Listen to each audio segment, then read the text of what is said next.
Hi, everybody. Welcome to the show. I'm joined by the Santa Fe Independent Film Festival's guest services director and submissions coordinator, Jena Braziel. Hey, Jena. Hi, thanks, Jacques. Hey, thanks so much for joining us. I'm excited to do a fun little show with you, and you're going to spend the entire hour with us telling us about the recent call for entries from the Santa Fe Independent Film Fest, and just talking about your long stint and all the work you've done over the past decade with the fest. But first, we'll just get to the news. Our top stories from Variety magazine. Taika Waititi directing movie adaptation of the Incal graphic novel. He'll adapt the Incal into a feature film, the big screen version of the beloved comic book creation of Alejandro Jodorowsky and Mobius will boast a script from the Thor Ragnarok director and writer who will collaborate with Jermaine Clement and Peter Warren. Clement and Waititi previously teamed on What We Do in Shadows and Flight of the Conchords. The project is the first foray into film for publisher Humanoids. Quote, the films and graphic novel of Alejandro Jodorowsky have influenced me and so many others for so long. I was stunned to be given the opportunity to bring his iconic characters to life, said Waititi.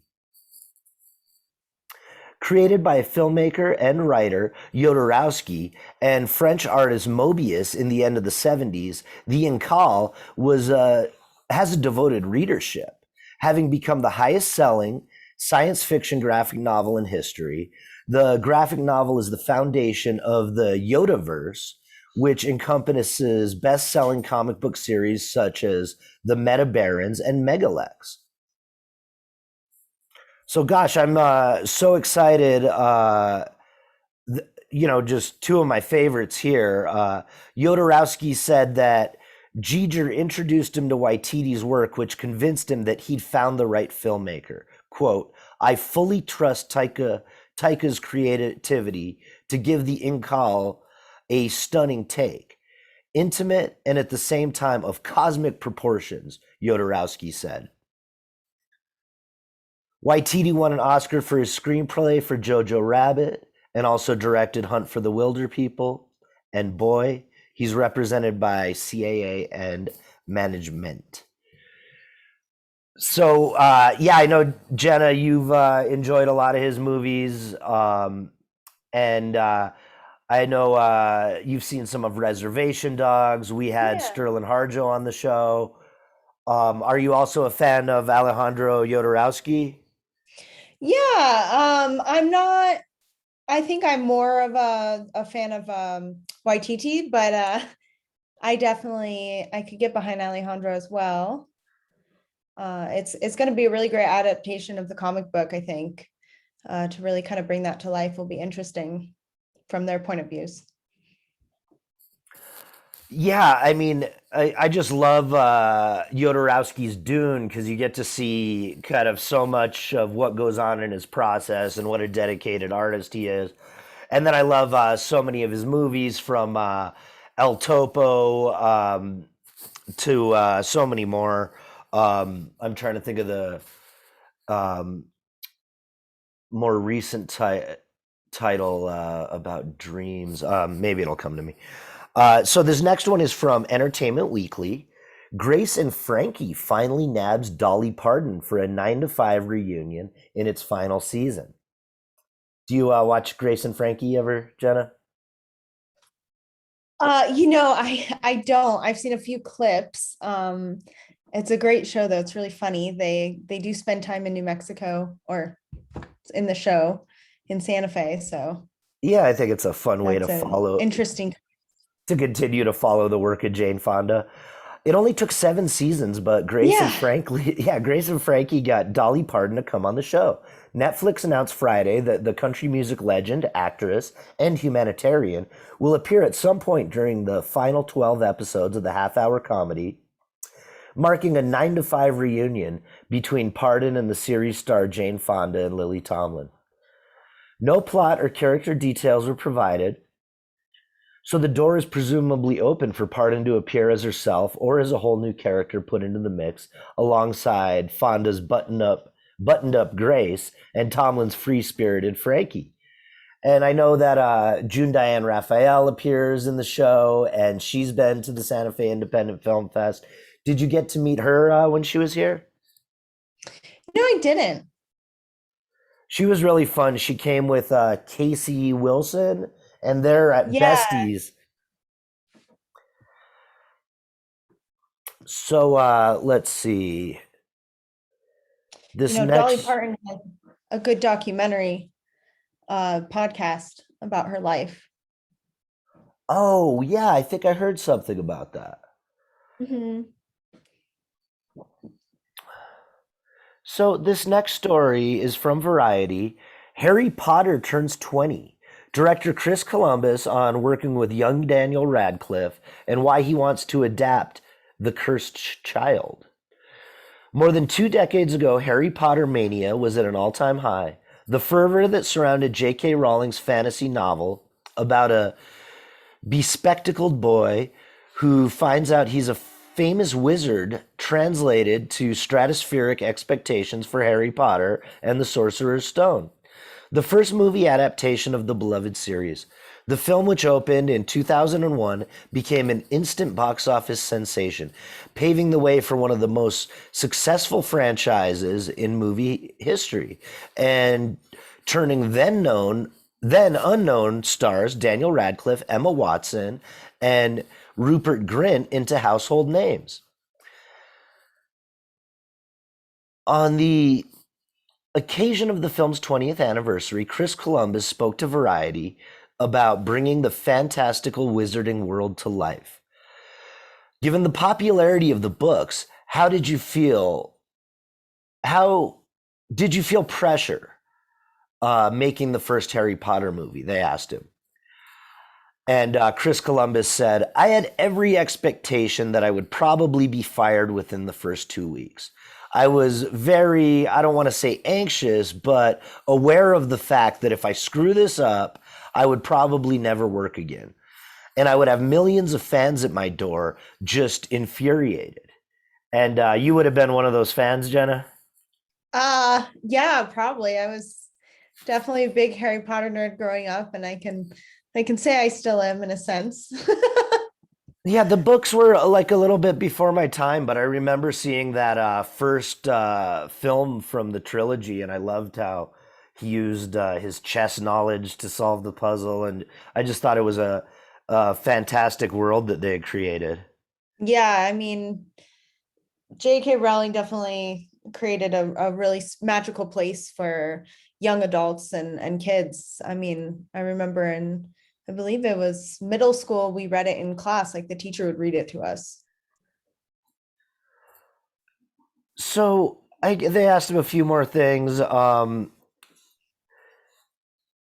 If he keeps in touch with any of the cast members, he says Dan Radcliffe probably the most, Tom Felton, and I texted a lot. Um, and there's already a prequel series with Fantastic Beasts. Do you think there will be more Harry Potter movies? And he says, I would love to direct The Cursed Child. It's a great play, and the kids are actually the right age to play those roles. It's a small fantasy of mine.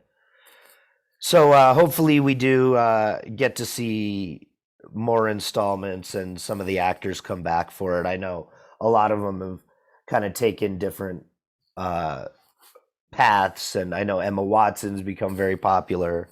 Hmm. Yeah, I mean, Danny Radcliffe is still doing a lot of movies and shows, especially with Steve Buscemi right now with Miracle Workers. So he's still in that world.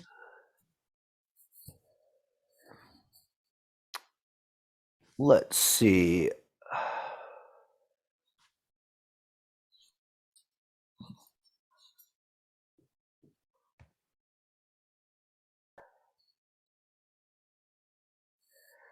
And this last story is about Kristen Stewart. She's going to be honored with a Spotlight Award at the Palm Springs International Film Awards. They announced that Kristen Stewart will receive a Spotlight Award for actress. The Spencer Star, which played at the Santa Fe Independent Film Fest at closing night, is going to be there in person on January 6th at the Palm Springs Convention Center. That must be at their big gala, which I've been to. It's fun. Directed by Pablo Lorraine, Spencer follows the life of Princess Diana Spencer and Prince Charles as their marriage grows cold due to allegations of an affair with Charles' mistress, Camilla Parker Bowles. Spencer is a reimagining of the days that transpired over the family's Christmas festivities at the Queen's Sandringham estate throughout the family's drama. Quote, it's always challenging to portray a real-life figure, especially one so beloved as Princess Diana. Yet Kristen Stewart does a fantastic job in Spencer, and festival chairman Harold Matzner, said festival chairman Harold Matzner, quote, she completely disappears into this iconic role, authentically adopting Diana's mannerisms, accent, and demeanor with real emotional depth. For this career best performance, it's our honor to present the Spotlight Award for Actress to Kristen Stewart. Oh, that's nice. Yeah. Alongside Stewart, Sally Hawkins, Timothy Spall, Sean Harris, and Jack Farthing also star in the film. Stewart won a Caesar Award for her role in Clouds of Sils Maria. Amy Adams, Jessica Chastain, Helen Hunt, Rooney Mara, Julia Roberts are among past recipients of the Spotlight Award for Best Actress, and the Palm Springs Film Fest is January 6th through 17th this year. So I love the Palm Springs Film Fest. I'm so glad they're giving it to a young, relatively young up-and-comer such as Kristen Stewart, because it's often more like a Julia Roberts or someone who's been around much longer that receives the Actress Award at their gala. Will you be going this next year? Oh, I don't think so. We'll see what kind of film festival schedule starts to happen for us. I know that's probably something we should talk about once we begin. So that's the news, everybody. And I want to thank Jena again for being here with us. And I think we can get kind of right into the show talking about your call for entries, and then we'll, I guess, get right into some of the festivals that you've been to working with the Santa Fe Independent Film Fest. Yeah, of course. Thanks, Jacques, for having me again. Yeah, so the Santa Fe Independent Film Festival, we are open for submissions. We opened it November 1st this year, and we have our early deadline that's now until March 4th. This is a great time actually to submit. If you have projects that were completed, last year, but it was a little too late to submit, or they weren't fully completed, it is a cheaper time to submit. And it's just a chance to really get in early. And then after March 4th, we have a regular deadline that goes all the way until May 4th. And then we have one that goes all the way till June 15th. So should people march 4th to our early deadline? Yeah, exactly. It's our regular deadline actually falls on May the 4th be with you. Perfect. So keep that in mind as well. Keeping with your Star Wars theme. Yeah, And then the final deadline, I think you didn't get to, but that's in July. Yeah, we have our late deadline, which is June 15th, and our final deadline is July 14th. And then from there, we go on to our lovely selection process, and we send out our notifications by mid-September. So you started at the fest about 10 years ago as an intern, and then took over the positions of submissions coordinator and then guest services director after that. So you've really had a lot of hands-on experience with the filmmakers. I'm sure you've met some fun characters along the way. Yeah. Yeah, definitely. I mean, it's such an honor to have filmmakers be able to travel and attend the fest and to really be able to develop relationships with filmmakers in that way. I mean, I know this last festival that we had mid-October, we had about, I want to say about 45 to 50 filmmakers attend. 68. 68. See, I was lowballing it. It was Um, 67 plus Oliver Stone. He was the 68th. oh yes, I didn't count Oliver Stone. I'm so sorry, Mr. Stone. Yeah, and then obviously that to have our lifetime achievement award go to Oliver Stone this last year was really amazing, and also an honor to have him, attend and be here in Santa Fe. The fest has been a great thing for me. It's taken me to Berlin, to the south of France, to Venice, Italy, and I know you've traveled to a bunch of different film festivals. Do you want to tell us a little bit about some of those and some of your experiences there over the years? Yeah, I mean, I think the main festival I really attended was the Telluride Film Festival, which I have been to about, I want to say 4 to 5 times. Obviously, the past couple years did not happen, but hope to attend again next year. Um, we also, I remember actually when I first started moving up in the fest, I went to the Durango Film Festival and the Taos Film Festival when they were happening. I'm not sure. Is the Durango or Taos still happening? Um, I think the Durango's planning on coming back. I don't know if it's too soon to say about the Taos Short Film Fest, Yeah. but That was just fun to, experience small hometown kind of film festivals, but the Telluride Film Festival is by far my favorite. They have some great discussions and, we really searched for some great movies during that festival. and you went to Sundance too, right? I did. I forgot. I did go to Sundance once. That was a lot of fun as well. It's I still feel like I like Telluride more, to be honest with you. Not to pick favorites, but Well, I feel like Sundance is a lot of walking uphill, and yeah. Telluride is like a lot more riding on a gondola. So I always had a better time at I felt like Sundance. Sundance was very spread out and you didn't get that intimate setting like you do in Telluride.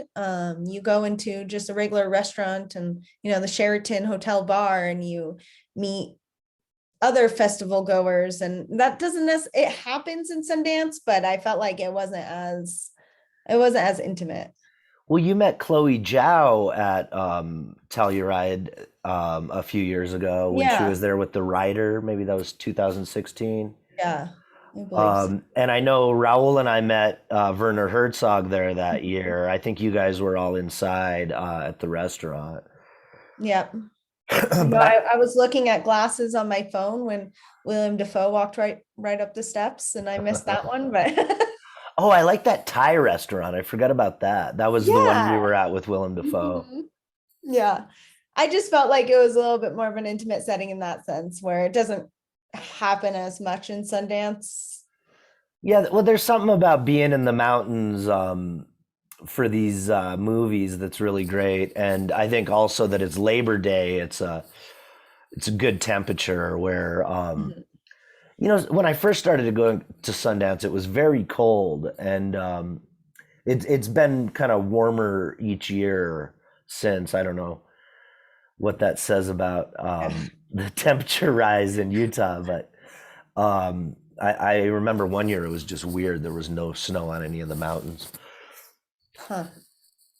So let's see. You've also met some cool people. I was just looking at the picture of you and Liesette with Jacqueline Bisset. Hmm. You've become friends with people like the writer of Robin Hood, Prince of Thieves, Penn Densham, Yes. and just so many of those kind of relationships over the years that you've interfaced with these cool people. Do you want to mention some of them? Yeah, I mean, it's gosh, there's so many is the problem, but you know, being able to have people like Jacqueline Bisset and Jenna Rollins come for the film festival, that's been amazing. It's great to really dive into conversations with them about how they got into the film industry and kind of their passion within the, you know, making films and acting. And I know that John Sayles came a couple years ago, and that was very interesting because he was writing a film about Pat Garrett, right? Was that what it was? And I was thinking of the other one that he's got in development, but yeah, you're right. yeah, and it was fun to mention to him that my great grandfather is Wayne Braziel, who actually killed Pat Garrett. So it comes full circle. Well, that was a service to us all. So thanks to Jenna's I know. great grandfather. And you got to meet Oliver Stone this year. Mhm. Yeah, we And him and his wife came. did you get yeah, Chung, she was really nice. Did you get to meet Mhm. Robert Redford when he presented and Scott Momaday? I did. I got to meet him for a short period. I remember it was yeah. What about John Waters? John Waters, that was an amazing meet. We both shared the love for Piranha 3D. Double D. That's his new favorite. That was his new favorite movie at the time. And yeah, he was a very interesting character to meet, and he loved being around the people too. I remember him even coming out to one of the parties afterwards. So he really wanted to meet our pass holders and other filmmakers and get the experience of the film festival, which I do love. I know John Sayles did that as well.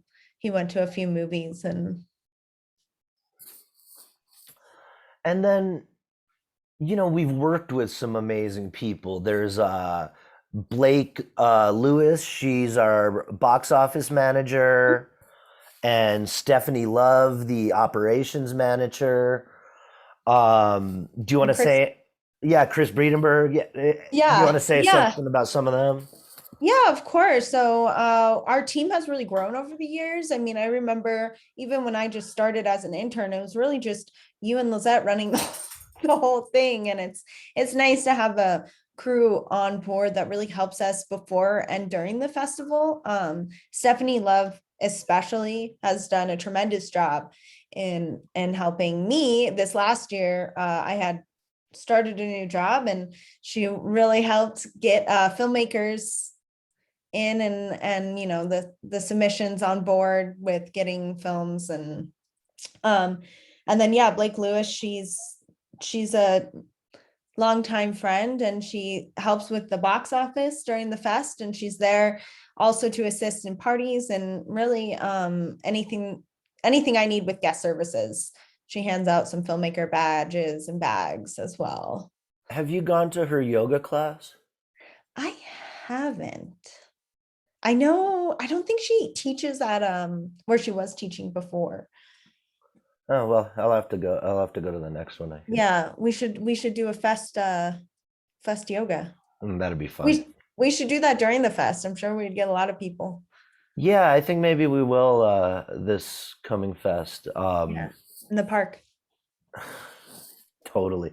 That was fun doing the movies in the park this year. That was the first time we had did it, and or well, the first time we had done it on a LED screen during the day, which really worked with the cold weather. After Antarctica was an immersive experience Yeah, since it was cold that day. that was definitely a cool day. Yeah, it was great. I mean, so many people kept asking if it was gonna work, and I'm like, it's an LED screen, it's gonna work.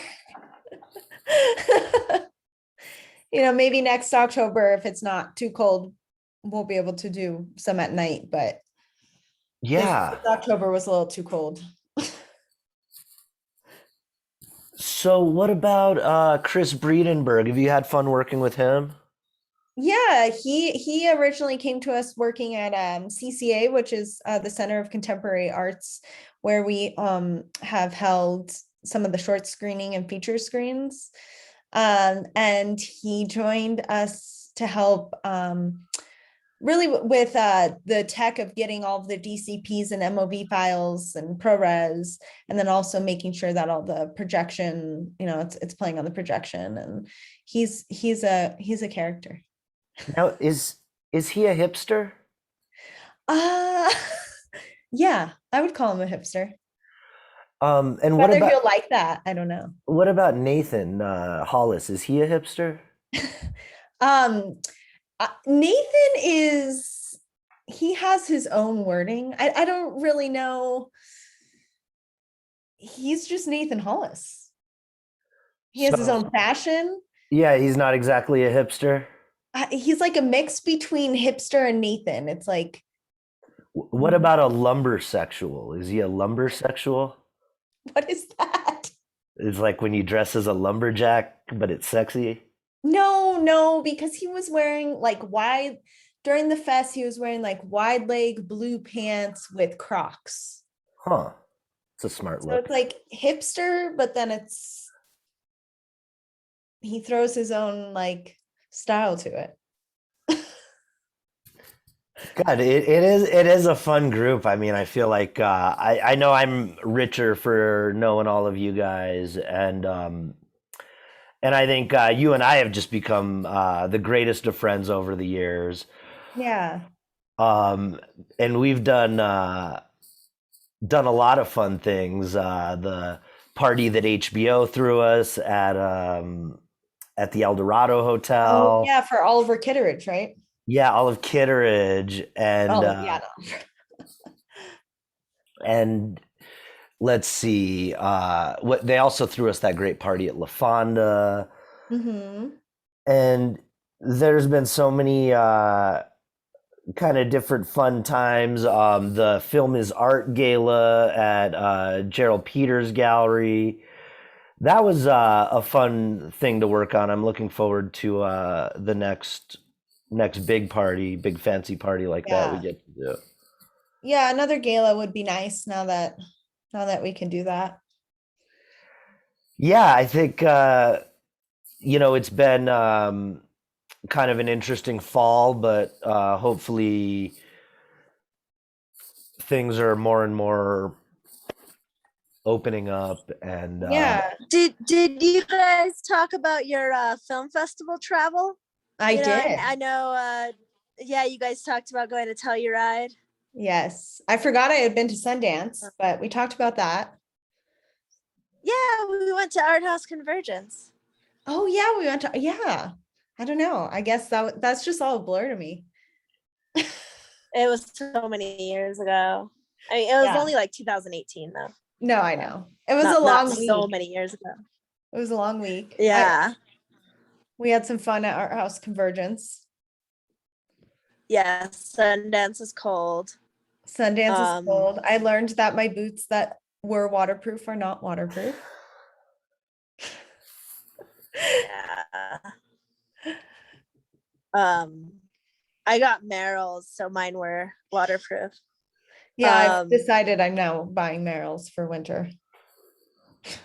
Yeah. we just finished talking about Liesette. We just finished talking about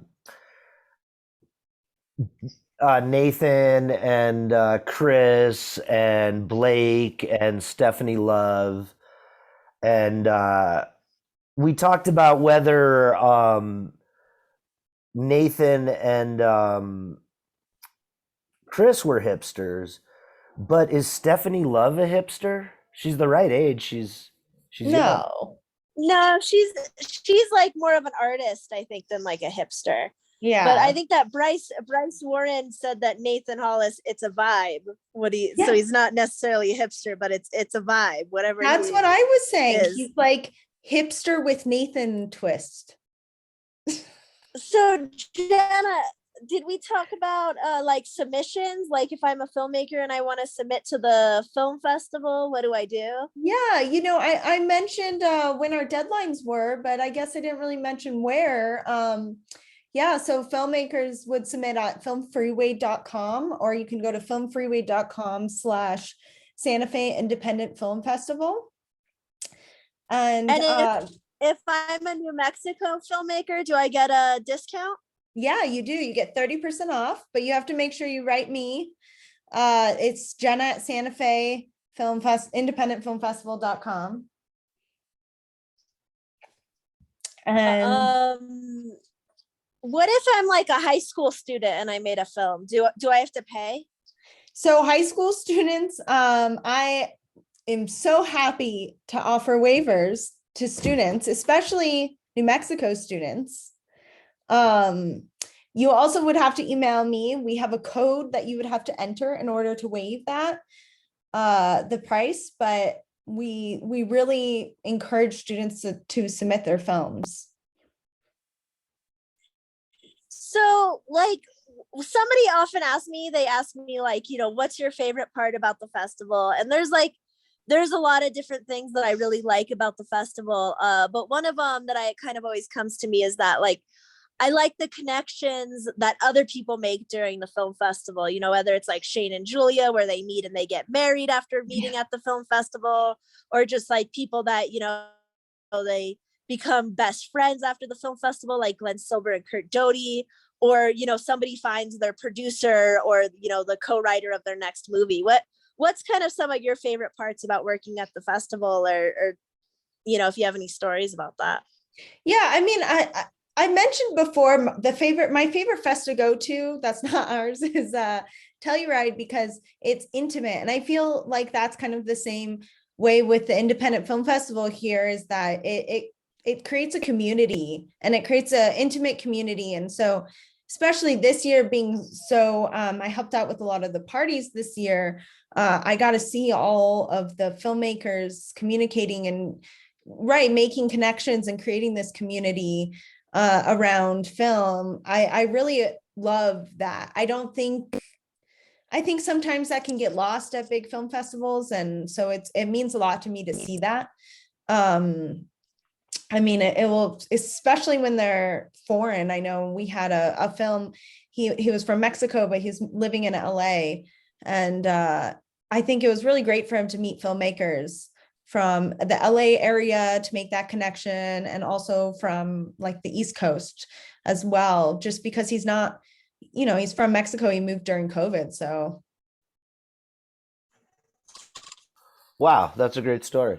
Yeah. Well, I mean, we've talked a lot about where you've traveled. We've talked about how to submit a film to the festival. Maybe we should talk about some of the films that you've seen that you've liked over the years. Is there anything that jumps out, or?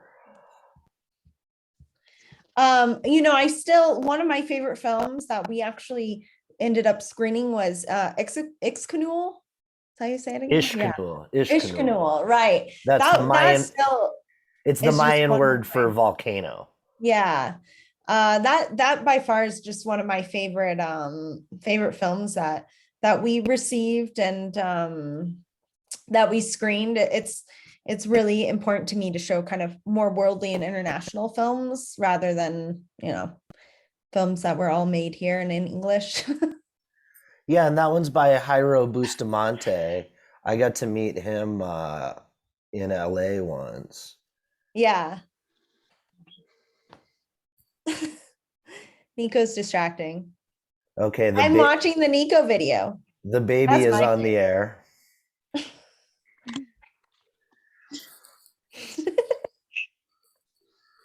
I wanted to say that. Oh, I love Nico. Oh, and he just like that. Oh, he's back. Okay. Nico is back. Nico, what's your favorite movie? Tell me. Lions? Anything with Muppets. Muppets. I don't know. Do we have any shorts with Muppets? We had we anime, had, yeah.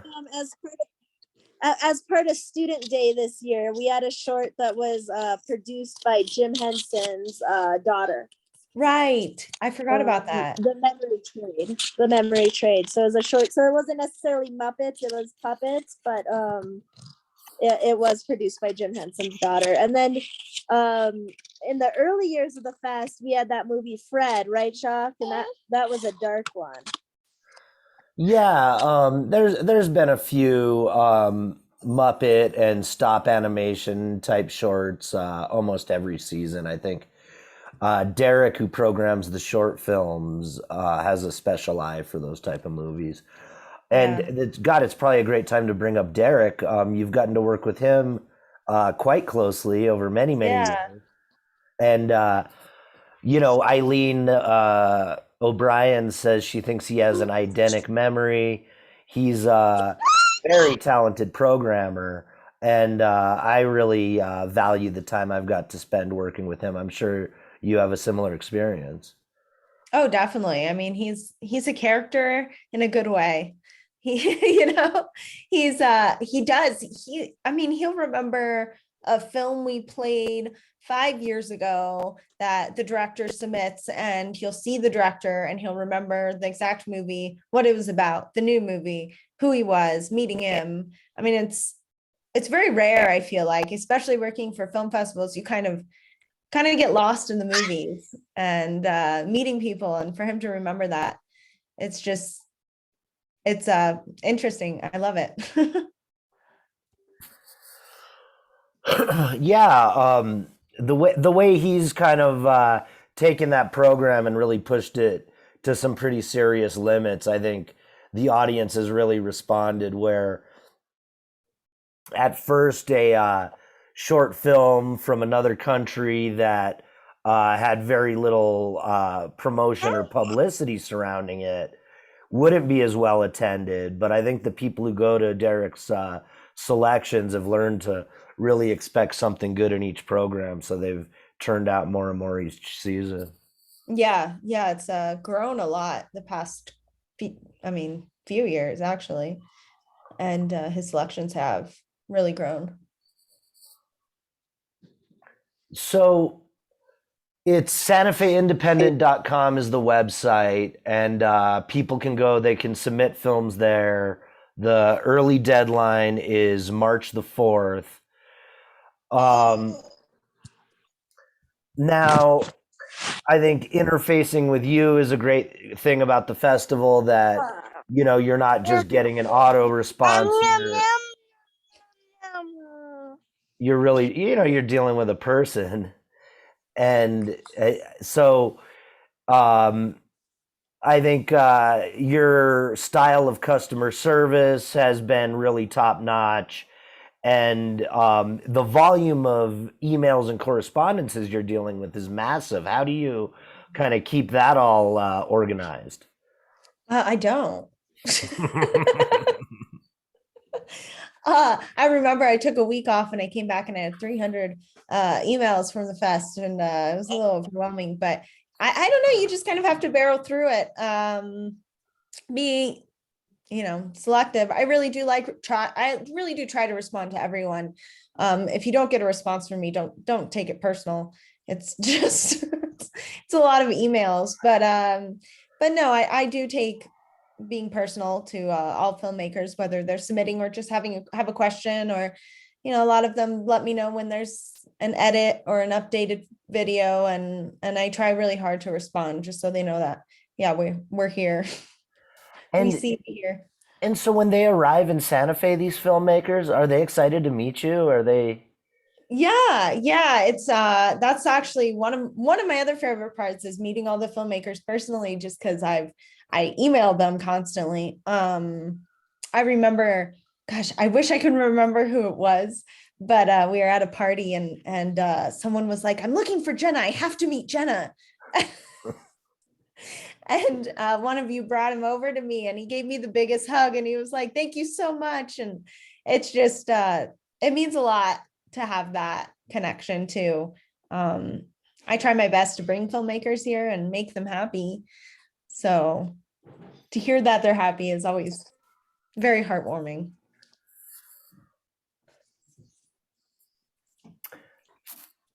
So let's see. I mean, that's nearly a show. I had one more thing I wanted to ask you, but it's kind of escaping me. Hmm. Is there anything you want to mention before we wrap it all up? Yeah, something I wanted to mention is that I've been getting a few emails actually asking, if we accept comedy shorts, if we accept dramas, and we accept shorts and features, narrative, documentary, of all genres. I mean, it can be a horror, it can be comedy, it can be drama, international. We also accept animated and experimental shorts. So I wanted to share, how we accept all film categories, really. God, well, again, it's SantaFeIndependent.com to send a film to Jenna for consideration. And the fest is October 19th through the 23rd. We're very much looking forward to being back in person again and, showing movies at our great theaters here in Santa Fe, bringing filmmakers from all over the world to visit here and exhibit their artwork. So I want to congratulate you on a great 2021 festival, and I'm really looking forward to working with you this next year. Yeah, thanks. I'm really looking forward to it, and we're already getting submissions, so excited to start watching some of them. And if you would like to join our screening committee too, feel free to email me, and I'll send you an application to apply. We love having some experienced people out there who love to watch movies. Hey, thanks so much for joining us, Jenna. Liesette, do you want to add anything before we take it off? No, I think you guys covered everything. We're excited to see a lot of new submissions this year, and Nico really likes your llama background. It's amazing. It's where I want to be right now instead of cold Santa Fe. It's Well, warm today, but yeah, It is. I It feel is. ya. thanks so much for being on the show. This was Jena Braziel of the Santa Fe Independent Film Festival. She's submissions coordinator and guest services director. And we'll see everybody next week. This was another episode of Film Talk Weekly.